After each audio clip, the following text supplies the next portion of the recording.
ఇది India's best fertility hospital. 49 అంటే సంతానం, 49 అంటే సంతోషం. ఆంధ్రప్రదేశ్, తెలంగాణ. ప్రస్తుతం ఆర్బీఐ గవర్నర్ మాట్లాడుతున్నారు. ఇప్పుడు లైవ్ చూద్దాం. Geopolitical crisis. As a result, the Indian economy has managed to weather the shock so far. Reassuringly, we have also been able to preserve macro-financial stability despite the synchronized shocks of commodity prices, supply disruptions, and higher inflation unleashed by the war. Confronted by elevated inflationary pressures that have shifted the future trajectory of inflation upwards, we have announced our intention to engage in withdrawal of accommodation to ensure that inflation remains aligned to the target. As I had stated in April 2022, as I had stated in last April, monetary policy, our actions will be calibrated to the rapidly evolving situation so that of growth are preserved and strengthened. Our journey is best reflected in the words of famous Greek philosopher Epictetus.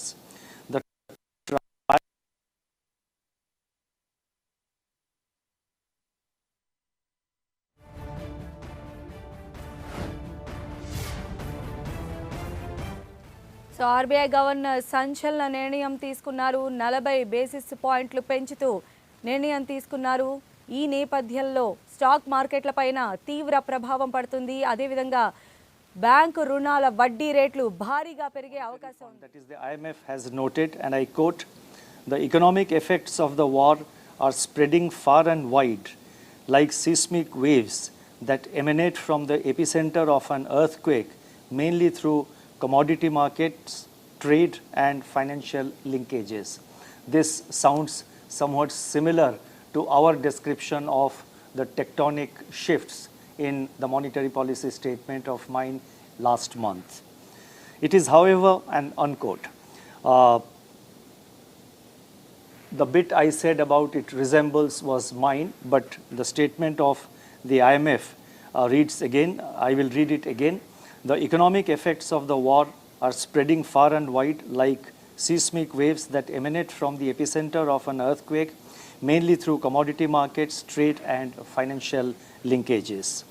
It is, however, important to recognize that despite our strengths and our buffers, India is not an island in this globally connected world. There are spikes in headline CPI inflation in March 2022, as anticipated in the MPC statement of April.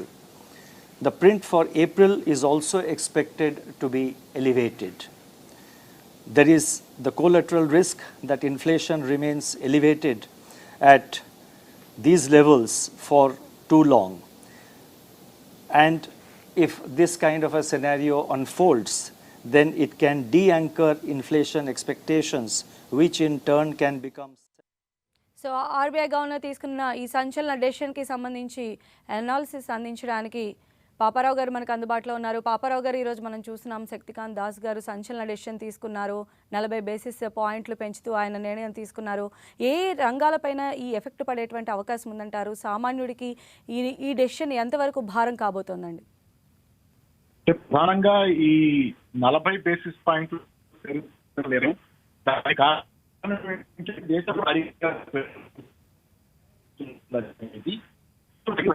రుణ మంజూరుని తగ్గించాలనేది ఒక ప్రధానమైంది. ఎందుకంటే బ్యాంకుల నుంచి కనుక రుణాలు తక్కువ వడ్డీ రేట్లకు మంజూరు అయ్యేటట్లయితే ఆర్థిక వ్యవస్థలో ద్రవ్య చలామణి ద్రవ్యోల్బణం ఇంకా పెరుగుతుంది.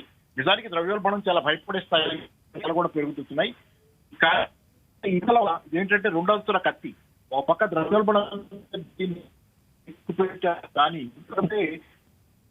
సమస్యాత్మకంగా ఉన్నటువంటి వృద్ధి రేటు, ఆర్థిక వృద్ధి రేటు దెబ్బతింటుంది. ఎందుకంటే సమాజ ఆర్థిక వ్యవస్థలో తగ్గి లావాదేవీలు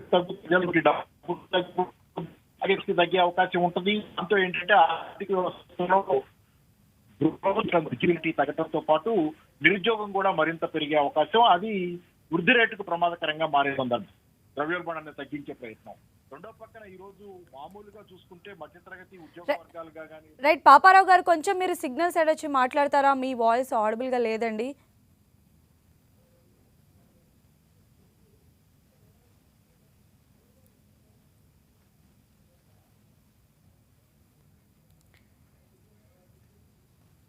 This regard, what is called as the stance is status quo. In other words, it's the same as was last time. I would now like to set out the rationale behind the MPC's decision and the stance. Globally, inflation is rising alarmingly and spreading fast.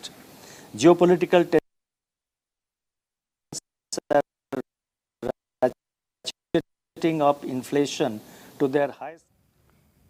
So విశ్లేషకులు పాపారావు గారు మనకు అందుబాటులోకి వచ్చారు. పాపారావు గారు నమస్తే అండి. నమస్తే అండి, చెప్పండి. కాబట్టి ఏంటంటే ఇప్పుడు ఇంకో సమస్య ఏంటంటే ఉద్యోగస్తులు, వ్యాపార వర్గాల లేకపోతే మధ్యతరగతి వర్గాలు ఏదైనా బ్యాంకుల నుంచి లోన్లు తీసుకున్న వాళ్ళు, గృహ రుణాలు కావచ్చు, ఇతరత్ర రుణాలు తీసుకున్న వాళ్ళందరికీ మంత్లీ ఇన్స్టాల్మెంట్స్ మీద వడ్డీ రేటు పెరగడం ద్వారా ఎక్కువ చెల్లింపులు చేయాల్సినటువంటి ఇది వస్తుంది. దానివల్ల ఓవరాల్ గా ఏంటంటే వాళ్ళకి చెల్లింపుల భారం పెరుగుద్ది. మధ్యతరగతి వర్గాలు, ఇతరత్ర వర్గాలు ఏదైతే ఈఎంఐలు తీసుకున్నారో వాళ్ళ చెల్లింపుల భారం, వడ్డీ రేట్లు పెరిగి మారుతుంది. దాంతోపాటు రెండోది ఏంటంటే కాకపోతే డిపాజిట్ రేట్లు పెరిగే అవకాశం అనేది పెన్షన్దారులకి కొంచెం మంచిగా ఉంటుంది. ఎందుకంటే వడ్డీ రేట్లు పెరిగితే బ్యాంకు వడ్డీ రేట్లు, అది అప్పులు ఇచ్చే వడ్డీ రేట్లు కనుక పెరిగేటట్లయితే ఆటోమేటిక్ గా రెండో పక్కన అది డబ్బును అది సేకరించే డబ్బు మీద కూడా కొంత వడ్డీ పెంచే అవకాశం ఉంటుంది. కాబట్టి పింఛన్దారులకి వాళ్ళకి వడ్డీ రేట్లు కొంత డిపాజిట్ల మీద పెరిగే అవకాశం ఉంటుంది. ఓవరాల్ ఏంటంటే ఇది గ్రోత్ కి ఎఫెక్ట్ వస్తుంది. ఆర్థిక వ్యవస్థలో వృద్ధికి ఈజీ అనేది కొంత తగ్గుద్ది. కాబట్టి ఓవరాల్ గా ఏంటంటే భారత ఆర్థిక వ్యవస్థలో 8 లక్షల కోట్ల రూపాయల దాకా ఈ సర్ప్లస్ మనీ చలామణిలో ఉంది లెక్క. అదనంగా కావాల్సిన దానికంటే దాన్ని ఇప్పుడు సుమారుగా 4 లక్షల కోట్ల దాకా తగ్గించారు.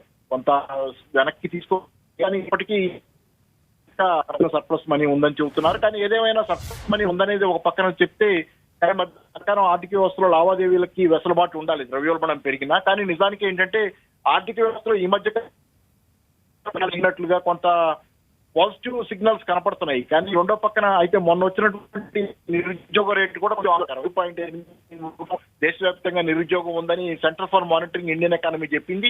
మరి ఇది ఇప్పుడు పెరిగే అవకాశం ఉంది. ఎందుకంటే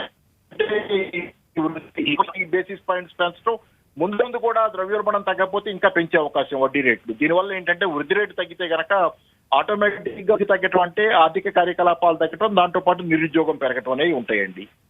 అలానే పాపారావు గారు, ఈ పాండమిక్ తర్వాత మనం చూసినట్లయితే బ్యాంకింగ్ సెక్టర్ సామాన్యులకు ఎక్కువగా అంటే వడ్డీలకి సంబంధించి కొంచెం లీజర్ పీరియడ్ని ఇవ్వటం కూడా జరిగింది మనం చూసినట్లయితే. కాకపోతే ఇప్పుడు తీసుకున్నటువంటి ఈ డెసిషన్ తర్వాత ఎలాంటి మార్పులు చోటు చేసుకునే అవకాశం ఉందంటారు? అంటే చెప్పా కదా, ఈఎంఐల వడ్డీ రేట్లు పెరుగుతాయి. దాంతోపాటు రెండోది వీళ్ళు ఆశించినట్టుగా ఇప్పుడు రిజర్వ్ బ్యాంక్ గవర్నరే స్వయంగా చెప్తున్నారు ద్రవ్యోల్బణం అంటే ఆహార ద్రవ్యోల్బణం ఏమి దీనివల్ల తగ్గదని ఆయన స్వయంగా అడ్మిట్ చేస్తున్నారు. రెండోది ఏంటంటే ఇక్కడ ద్రవ్యోల్బణం పెరగటం వెనుకున్నట్టు కారణాలు, ఒకటి కొంత ప్రభుత్వ విధానాలు, పెట్రోల్ డీజిల్ మీద వాళ్ళు పెంచుతున్నటువంటి ట్యాక్సులు లాంటి విధానాలు భారీ ఎత్తున కారణం దీనికి.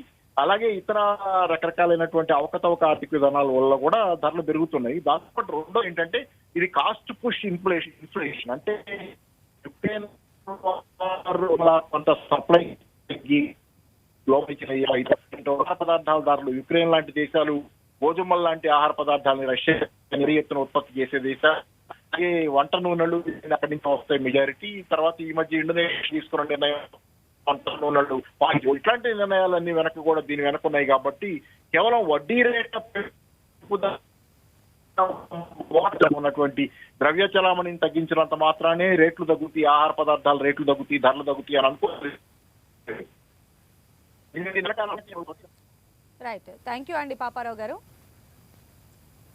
ఆర్బీఐ గవర్నర్ సంచలన నిర్ణయం తీసుకున్నారు. వడ్డీ రేట్లు 40 బేసిస్ పాయింట్లు పెంచుతూ నిర్ణయం తీసుకున్నారు. ఈ నిర్ణయంతో భారీగా బ్యాంకు రుణాల వడ్డీ రేట్లు పెరగబోతూ ఉన్నాయి. 4.40% రెపో రేటు చేరుకుంది. అలానే 0.4% రెపో రేటు పెరగటం ఈరోజు ఆర్బీఐ గవర్నర్ ఈ డెసిషన్ తీసుకోవడానికి కారణంగా కూడా తెలుస్తోంది. 2020 తర్వాత తొలిసారి ఈ రెపో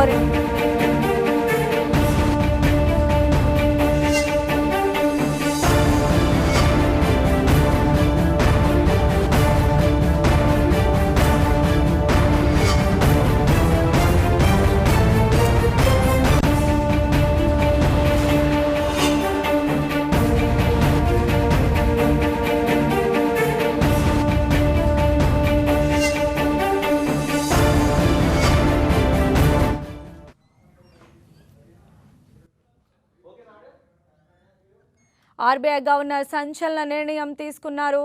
వడ్డీ రేట్లు 40 బేసిస్ పాయింట్లు పెంచుతూ ఆయన నిర్ణయం తీసుకున్నారు. అయితే ఈ ఎఫెక్ట్ గృహ అలానే ఇతర రుణాలు తీసుకున్నటువంటి సామాన్యులపైన వడ్డీ రేట్ల భారం పడేటువంటి అవకాశం ఉంది.